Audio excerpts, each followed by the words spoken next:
এখন সেখানে বিক্ষোভ শুরু হয়েছে, বিক্ষোভ এমন উত্তাল হয়েছে যে তারা এবার ভারতকে বলছে যে তোমরা এগিয়ে এসো, সীমান্ত ভেঙে আমরা ভারতের সঙ্গে মিলতে চাই।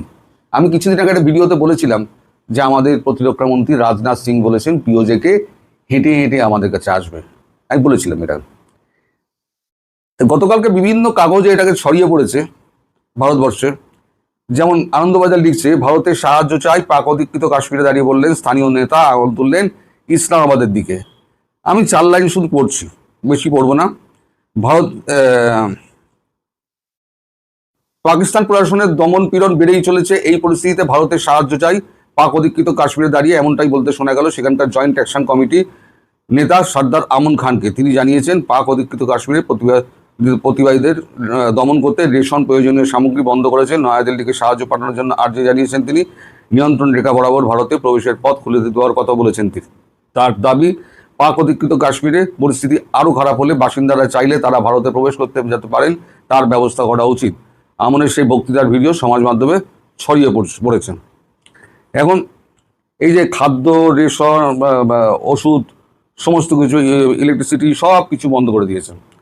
শুধু এইটা নয়, প্রতিদিন লিখছে নিয়ন্ত্রণ রেখা ভেঙে এগিয়ে আসুন, পাকিস্তানকে শিক্ষা দিতে ভারতের সাহায্য প্রার্থী বিদ্রোহী অধিকৃত কাশ্মীরের নেতা। হিন্দুস্তান টাইমস লিখছে পিওকে লিডার মেসেজ টু ইন্ডিয়া, পাক অধিকৃত কাশ্মীরে অশান্তির আবহ, ভারতের কাছে মানবিক সহায়তার আবেদন জেএসি নেতার। আমন খান, মানে আমন খান যার কথা বলা হচ্ছে বারবার, এই হচ্ছে আমন খান। আর এই হচ্ছে বিক্ষোভের ছবি আপনারা স্ক্রিনে দেখতে পাচ্ছেন।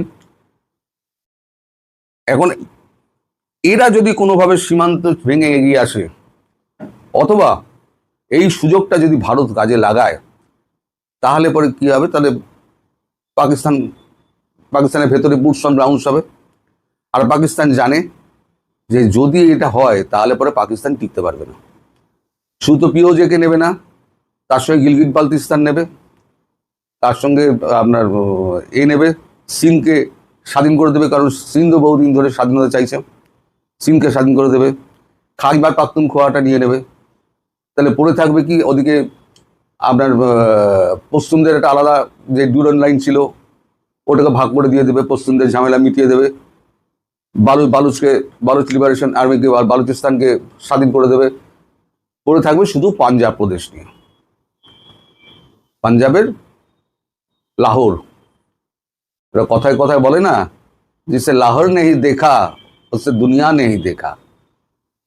সকালে উঠে ঘুম থেকে উঠে কাবাব, দুপুরে বিরিয়ানি, রাত্রিবেলা আবার কাবাব, তারপরে তো আবার শুয়ে পড়ল, এই এদের কাজ।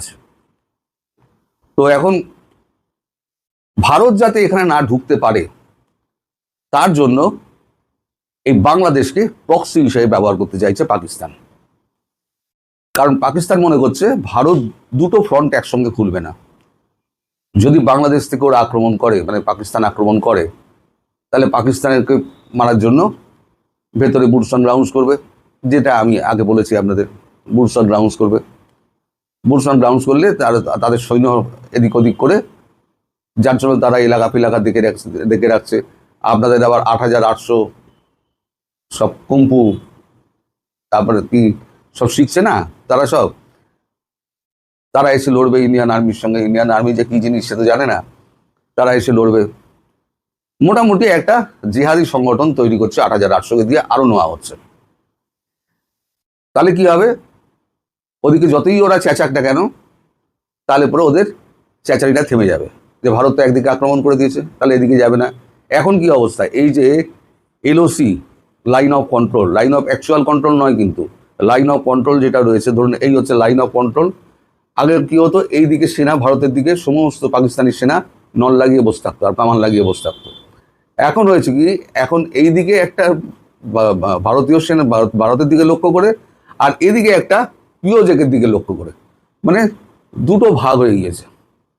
একটা নিজের দেশের লোককে আটকাবার জন্য একটা ওদিকে একটা পিঠ দিয়ে রেখে দিয়েছে, এই বন্দুক তাক করে রেখে দিয়েছে, আর তার পিঠে পিঠ ঠেকিয়ে ভারতের দিকে আরেকজন বন্দুক তাক করে রেখে দিয়েছে। এবার এই হচ্ছে অবস্থা এদের। এই অবস্থা যদি বাংলাদেশকে ব্যবহার করতে পারে প্রক্সি হিসেবে, তাহলে পরে ভারত তো ব্যবস্থা নেবেই। আর ভারত যদি ঢোকে